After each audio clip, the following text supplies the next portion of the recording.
Hi everybody, you listen to FootyNotes, and my name is Meza. Beautiful Monday out here in Houston, Texas, and hope wherever you guys are have been having quite a good day as well. I just started a few things over the weekend, and school starting, so getting ready for work and all that kind of stuff.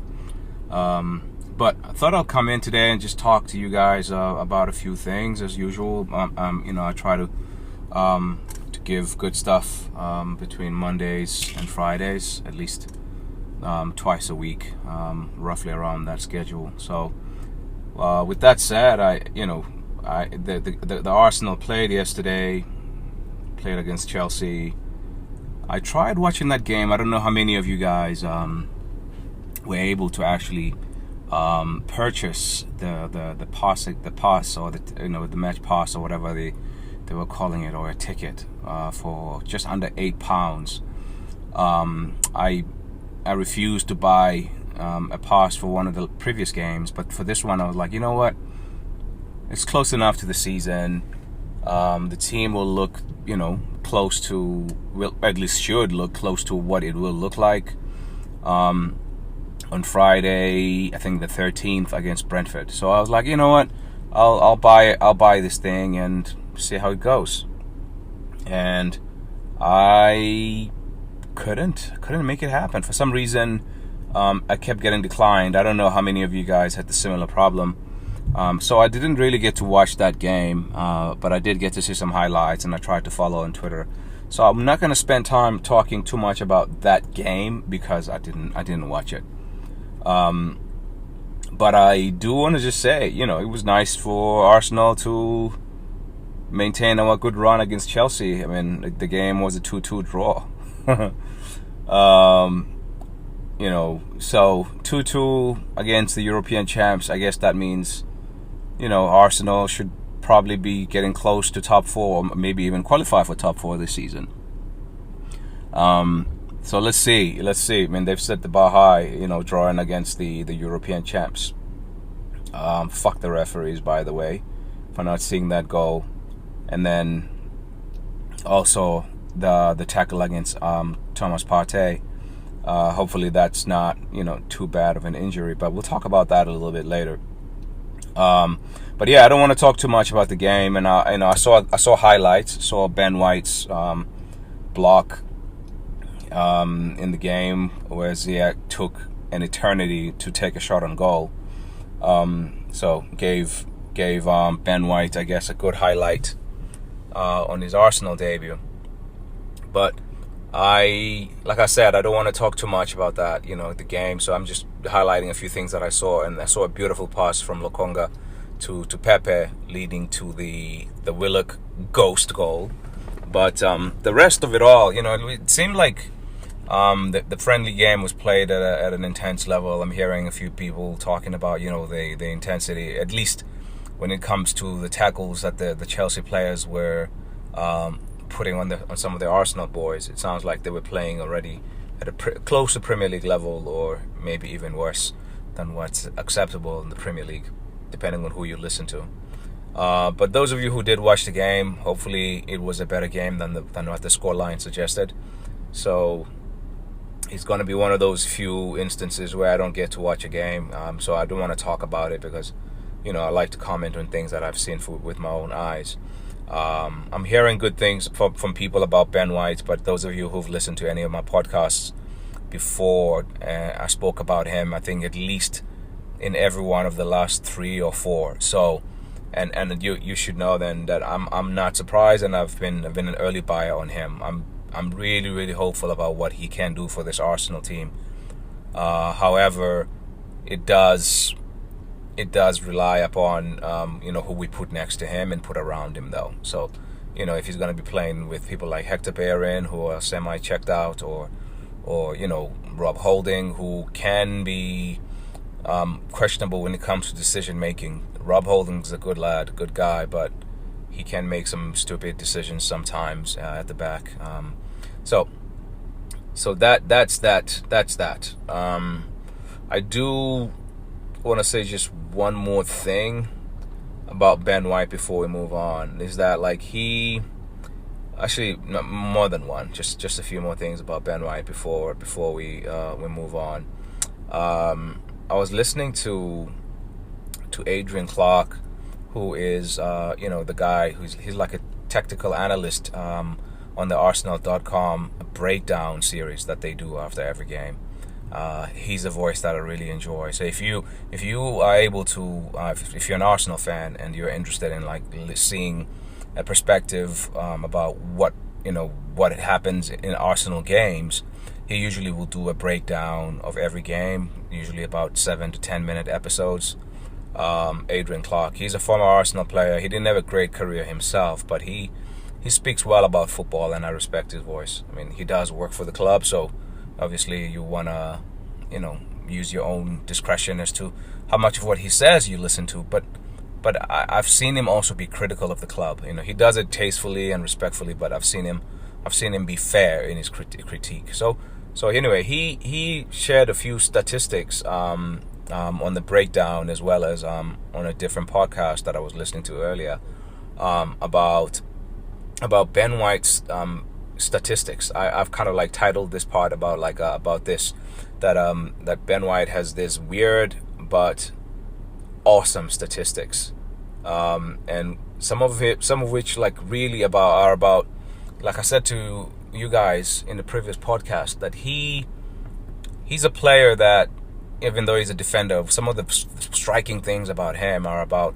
how well he plays when he is in possession of the ball. So statistic number 1, Ben White ranked number 1 out of all Premier League centre-backs in ball carries, that not just ball carries, but actually beating a man while carrying the ball. So running past the guy with the ball at your feet. And he did that about 18 times last year, and he was number 1 at doing that. Another impressive statistic about him was that he was only, I don't know who he was second to, maybe Maguire or some player like that, but he was ranked second as a centre-back who made progressive passes that ended in the opposition defensive third. So playing passes into the final third is one of the things that he does well too. Last time when I was talking about him, I was drunk when it was Kool-Aid, but I didn't really have any data, because I'm very much of an eye test guy. But whenever I can find data, I try to use it. But people can use data in whichever way. These statistics are not selling me on him. They're just interesting nuggets that I learned about him as I was getting ready to prepare for this pod. And also that he ranked second amongst all centre-backs for interceptions last season in the Premier League. So, some very good pieces of information there about what we have, in Ben White. I've spoken more extensively about him in the previous pod, so I'm not going to go too much on this particular one. Just wanted to say that because I know he made his debut in front of the fans yesterday. So did Lukonga, came on, played in front of the fans. Tavares too, and it seemed like all of them were pretty happy with themselves, but not with the result. And it was nice to see them get out and speak on social media. In just showing appreciation for the moment. That was pretty cool. So that is basically the game against Chelsea. It's not even talk about. I didn't even talk about the game, and I'm almost 9 minutes in. I didn't even talk about the game itself, but just talked about some events in and around the game. So yeah, the 3 signings are. I'm not hearing too many complaints, and I've been very happy with the way the recruitment team has gone about bringing in players who are at a very young age but showing some potential and still have a lot of hunger and a lot to prove. And as an aside to that as well, to this morning actually there was news about a kid I spoke about in one of my earlier pods last week and the week before. Kido Taylor-Hart, as I've been talking and blogging about the new strategy that Arsenal is taking, which is basically recruit young, but at the same time be ultra aggressive in trying to maintain and keep the young talent, the best of your young crop of talent from Hayland. Try to make sure that you keep them in-house. And Kido Taylor-Hart is one of these players. He's one of the players. I mean, Chris Wheatley has tweeted about him quite a lot, and a lot of other people who follow Arsenal closely, people like Art De Roche, who writes for The Athletic. Chris Wheatley writes for Football London, if you want to follow those guys. But yeah, they've been speaking about, some of these guys, and because they live in London, they get to go and watch some of the younger players. George Bird, who's another guy who writes about Arsenal youth, anything for boys especially, because I've never seen him write about girls, but I know for sure that he writes about boys in the academy and coaching and everything Arsenal Academy. George Bird, George with a J. But anyway, long story long, great news that the kid signed an extension. I saw it on his Twitter this morning, and I also saw posts all over the internet after he had signed the contract. Another Arsenal fan. He's got some Jamaican roots, but also a London boy. So it's really, really cool to see things like that, because these boys are going to, with all the English rules, in terms of like player quotas, these boys are going to have to make the bulk of the first team, or at least half of the first team, because you can only have so much in terms of foreign players in England moving forward. And as you saw with the price, like what Ben White's going to cost, what Harry Kane is going to cost. I mean, what Ben White's going to cost Arsenal. Arsenal obviously have agreed to a fee, but I don't think they've paid all of it. So that's why I'm saying what he's going to cost, right? Because they haven't already paid. I don't think they've paid all 50 million of what they owe to Brighton. And then the same thing is true for Harry Kane. He's going to cost a lot of money if Man City are going to get him away from Tottenham.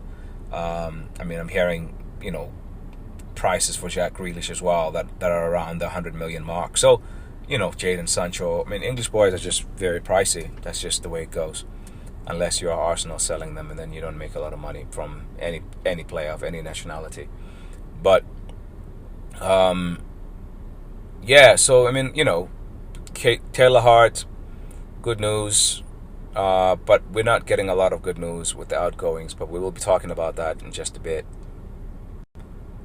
Speaking of recruitment at Arsenal, even though there are some of these very impressive things that are happening, we got to find a little bit of balance, I guess. So I'm going to do a bit of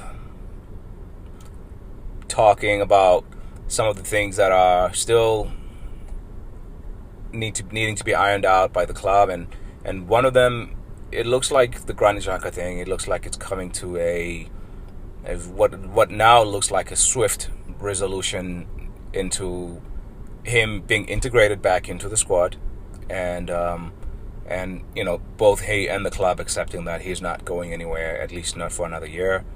And different people are taking a variety of positions, and which is normal, because we can't all take the same position on anything, and that's just human. Some people are arguing, they should have just sold Xhaka at all cost, and just sell him, like take the low ball offer from Roma and renew. And some people fall in the camp of, you should have just kept the guy. He still has 2 more years on his contract. Just keep him if you don't want to sell him, because it gives you value for 1 more year, and then you can maybe sell him with 1 year left and still get what maybe Roma was offering you this year.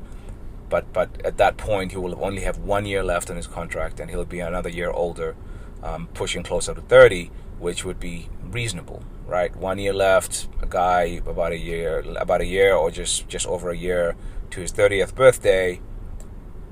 It might not, for some people, that might be like the best case scenario out of what is happening with Xhaka. Excuse me. And some people are like, yeah, Arsenal, as reported, Arsenal are supposed to be giving him a contract extension so a further 2 years. So his contract was supposed to, as it stands, because we don't know if he signed anything, as it stands, the Arsenal contract that Xhaka has right now ends in 2023. So summer of 2023. So if he signs a 2-year extension, it's summer 2025. And so he's likely to be around 30, 31 at the end of that new contract, if he does get it. So I to be quite honest, I'm not gonna be persnickety about this. Looking at the way Arteta has used the guy and what he seems to think of him, I think Arteta wouldn't really mind having Xhaka for the majority of that 4-year contract if it ends up being 4 years. He's a guy that he values as a trainer, as a human. Tactically, Xhaka has offered him a variety of options in terms of how he can use him. And he's a leader, the guy, he's not, for me, I don't think this is the worst thing that people should be going crazy about. Some of the worst things I'll be speaking about later on in this episode. But for me, I think 1 year, sell him after 1 year, or sell him at all cost. I'm not on that camp. I think that's the most extreme one. But the other two options of keep and not extend, or keep and extend, I'm okay with both, to be honest, because like I said in my last podcast, was that what you're gonna get from Granit Xhaka this year and maybe even the following year is going to cost you more to get it in the market, unless you have a very unique opportunity. You have an insider info on something that's happening at a club that's broke and has a talent that's restless, right? I.e. this rumor about Houssem Aouar that he might cost 20 million. I don't know, man. I think if you are Arsenal and you can get 15 million euro for Xhaka, then you do that. But and I know a lot of people think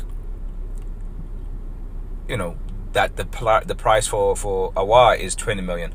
I have a hard time thinking that that's the case, because if that was the case, Edu used to play with Juninho, who's been one of the leading technical voices. I think he's the technical director or sporting director or whatever the hell, because on the continent these terms, it's the same role, but they tend to give him different names. But basically Juninho, with the long name from Pacanamber or something, like the guy who used to kick all those massively crazy free kicks for Lyon back in the early 2000s. He's the main guy there, and Edu and him used to play around the same era in Brazilian football. I'm sure there would have been a call or two. So either the money that's being reported that it would cost for Aouar to move is not reliable, or Edu has some kind of information that makes Arsenal not make the move for him. You can't really go from being so hot on a player the summer before and then drop so far off in your interest in that player. So something must be cooking there. I don't know what, so I'm not going to speculate, but I just think it's just too good for Arsenal not to have tried to do that. And I think maybe that's the circumstance that it would make sense to then take a low ball offer for Xhaka, because you can flip it into Aouar, right? But I really, you land where you land with that one, guys. I just think that Arteta has shown enough times in his tenure that Granit Xhaka is a player he likes, and he's going to give a service. And now that Thomas Partey could be injured, that would be kind of like a good cover. You have Xhaka as the senior head, and then hopefully you can have him play with I don't know who you put next to him. I have an idea around how you could solve the midfield problem, which I'll get to in a little bit. And then you have the Hector Bellerin. So that's why I think Xhaka for me is less urgent. But someone like Hector is more urgent because he's just, when he's played last season, he's looked terrible. For, like more terrible than Xhaka ever. He just makes maybe mistakes that are not Xhaka-ish. But Xhaka has even stopped making Xhaka-ish mistakes. He made a few, some people may quote the Burnley game where he passed the ball to Chris Wood for an own goal or whatever, a lucky goal. And then obviously he lost his head against Burnley at home as well, got himself sent off. So, some people will argue those things, but he played a lot of good games last year for Arsenal. Probably since Arteta's been at Arsenal, this is the best version of Xhaka we've seen. And he seems to enjoy playing for him. So, I'm okay with Granit Xhaka staying at Arsenal. I think there are more urgent issues like a backup goalkeeper or a number one goalkeeper. Hector Bellerin and other right backs needing to be sorted and streamlined, like the streamlining of the squad over there. And then obviously there's a whole lot of issues that need to be resolved. And Xhaka is not the most urgent one, if you ask me. Bellerin pretty much looks checked out. When he came on, he had hardly been on the field for 2 minutes, and he gave an assist to Tammy Abraham for what turned out to be the winning goal for Chelsea in that 2-2 draw that we played against them yesterday. So the other thing is just, for me, I think when we've seen Xhaka play next to Partey, actually they've been a formidable duo in midfield. I think that would be a very good platform. When I was talking earlier about what you give Ben White, I think that's a double pivot that could work well for him, and he could step into that and become a third midfielder, and kind of form that 2-3-5 shape, that that cone shape that most people use to attack these days. And Xhaka is very good at understanding what Arteta likes to do with a central defender, dropping into those defensive areas anyway, and forming a kind of quasi back three movement, depending on the phase of the game and how things are moving. So, I'm very happy with that. I think Bellerin is more of an urgent case, and he needs to be moved if he's really still talking about moving. There's cover there at right back, and if he can generate a fee again, it goes back to the difficulties of some of these clubs to make payments. Inter, who just sold Hakimi for so much money, and could get more money for Lautaro or maybe Lukaku, depending on which one they want to let go, are seriously trying not to pay Arsenal. They're doing everything they can to not pay for Bellerin's services. So, maybe Bellerin ends up staying like Xhaka. That one I would be more salty about, because we already have too many players in that area, with Cedric, who probably won't be able to move. I know there was rumors about Turkey, but probably not moving anywhere. Callum Chambers still there, and Ainsley Maitland-Niles, probably you have a better chance of moving him, but he hasn't been used in that position for this preseason. Seems like Arteta is starting to hear him on that. He wants to be a midfielder, and to be fair, midfield is probably one of the thinnest areas in the squad. Midfield is really thin in the squad, in this Arsenal squad. So maybe Ainsley becomes a backup midfielder. Who knows? But we'll see what happens there. Next segment, I wanted to talk a little bit about Thomas Partey, but I'm going to do just a short break, and then I'm coming back just now.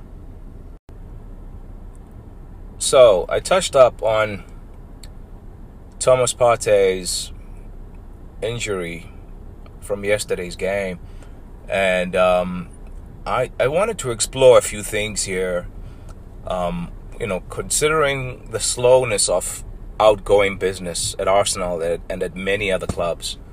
Clubs are just not able to sell players at the moment. It's loans or loans. It's just loans, man. It's nothing worthwhile. It's either a blockbuster or nothing at the moment. And Man United have been involved in some of the loudest noise this transfer window. And I know there's going to be a time, like with all transfer windows, there's going to be a time, that last week of August where everybody is going to go a little nuts because there's going to be a little bit more pressure.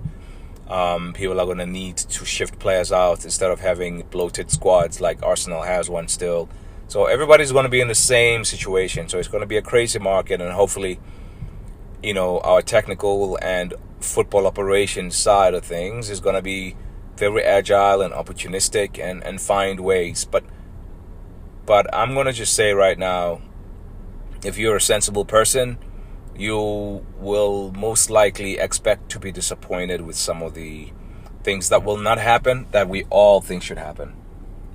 Expect that. Expect that things that you think should happen will not happen to the degree that we all wish they will. I'll be very surprised because Arsenal has a long laundry list of players. I mean, there's about 10 or 11 players who could be, I think, in the eyes of many Arsenal fans, could be easily sold. In terms of like, yes, let them go. Not necessarily like it would be easy to sell them, but it would be easy for a fan to say, yes, I wouldn't cry to see him go.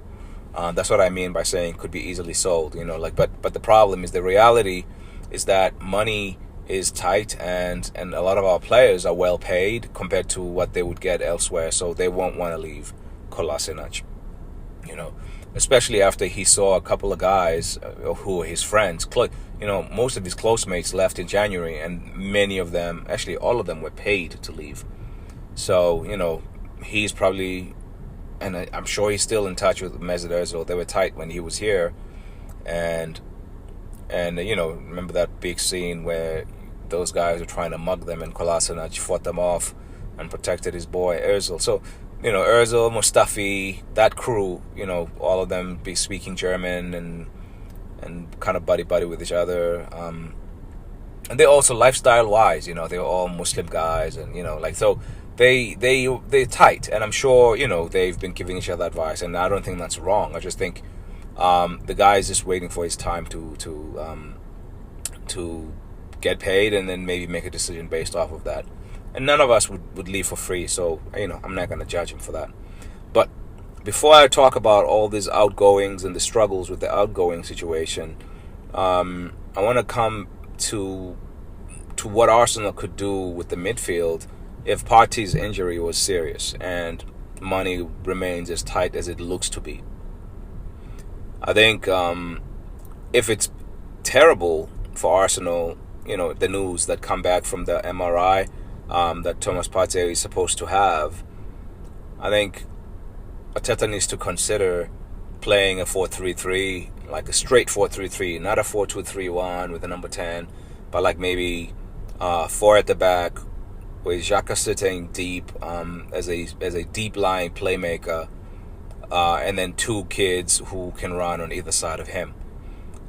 You can have your pick as to who those kids could be, but in my assuming that Bukayo Saka is not available for that first game because they're trying to give him a break. If they were trying to give him such a break that he won't play on that day, or he will be on the bench on that day, I think a 4-3-3 with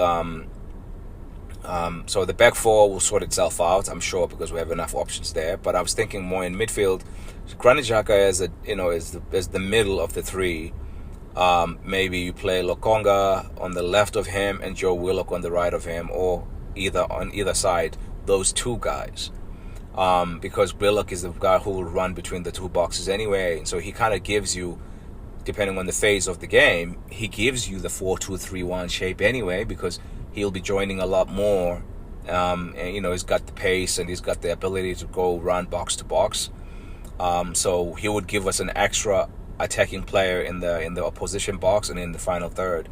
And then while Lokonga and Xhaka could be, a little bit deeper, maybe Lokonga a little bit more advanced than Xhaka because he still has legs and he can run around.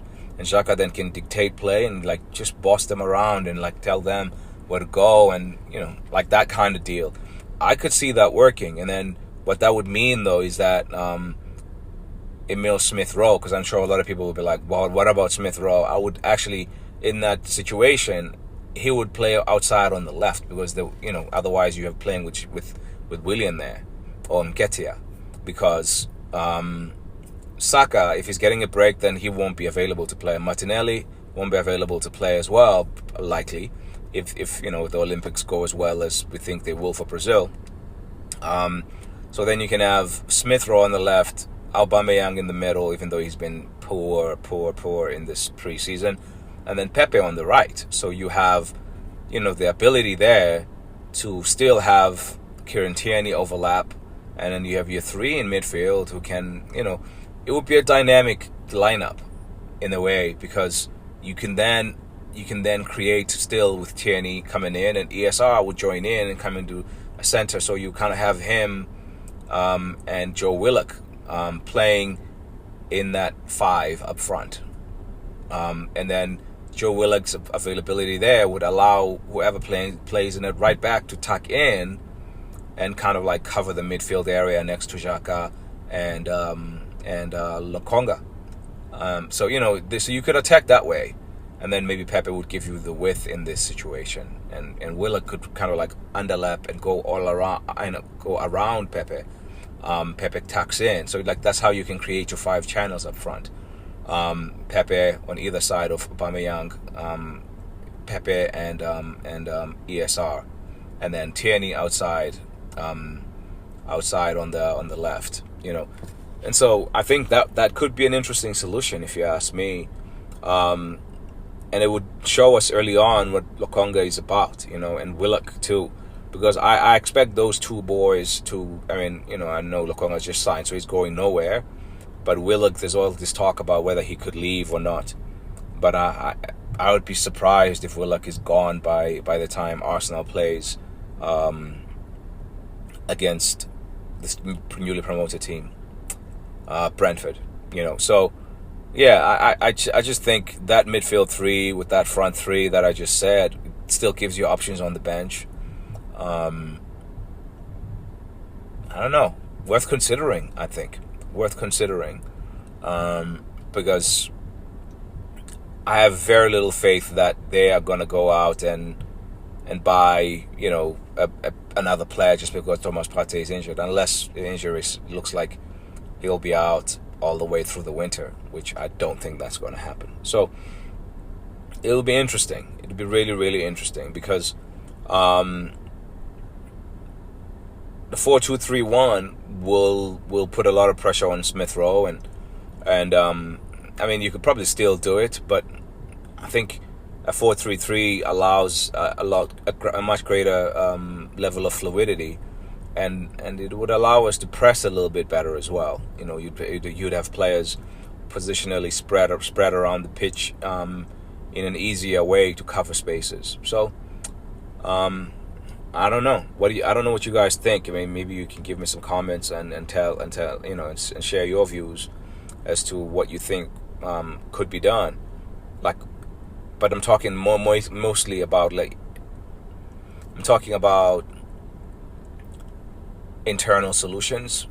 That don't require making a purchase. If Arteta had to solve the problem with the players that he has, that's kind of like what I'm thinking. Tactically, I think a 4-3-3 would work best, and then you can then rotate Saka and Martinelli on the flanks. Because I don't think those front boys will be able to play 90 minutes in those first 2 to 3 games anyway. And then Lacazette could come on for Alba. And then in the last little bit here, I would like to talk about some of these challenges. I kind of brushed over them a little bit in my last podcast. So Arsenal has quite a lot of players that I spoke about, in passing earlier in this episode, and I spoke about to a slightly more detail in the last pod. And the problem here is just a lot of these players. They're nice players, but if Arsenal wants to move forward, they really have to find ways of shifting them. Now, when I was saying earlier that not everything we want to happen will happen. It's things like this, right? I'm going to say 11 names. I don't expect all of these players to leave, but I hope the best combination of what these names are is what then ends up remaining at Arsenal. Number 1, Brunison. 2, Ainsley Maitland-Niles. 3, Torreira. 4, Willian. 5, Willock. 6, Kolasinac. 7, Bellerin. 8, Nketiah. 9, Nelson. 10, Lacazette. 11, El Neni. I don't think there are any Arsenal fans who would give you a lot of trouble. There may be 1 or 2 fans, or a couple of fans here and there, who may make a case for some of these young players, maybe especially the English ones. But the problem is,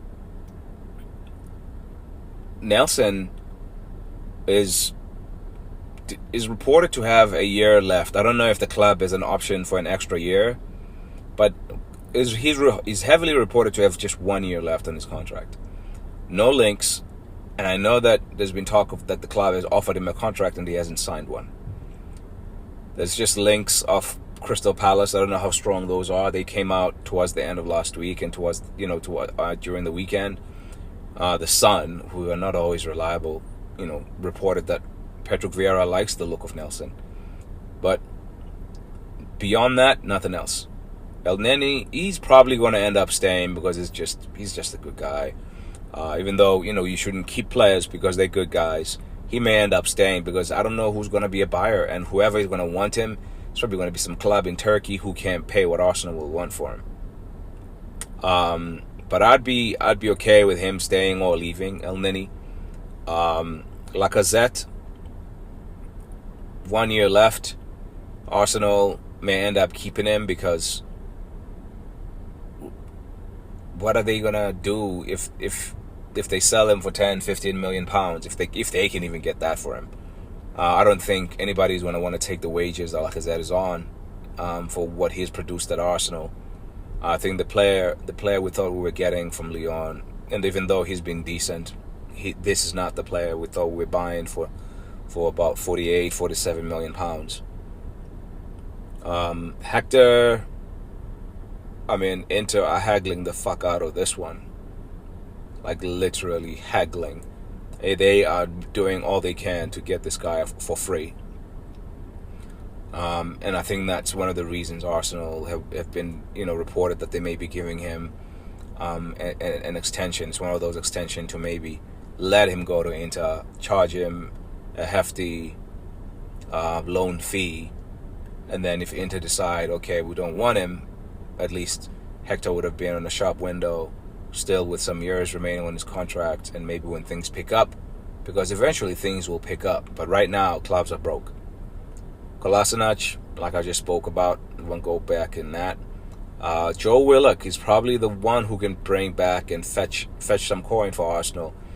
But I don't know if it's, of all these players, if anyone was going to remain in the squad, I think Joe would be the least harmful to the squad's chances of doing something because, he's a different player. He's different to all the other players who play in midfield.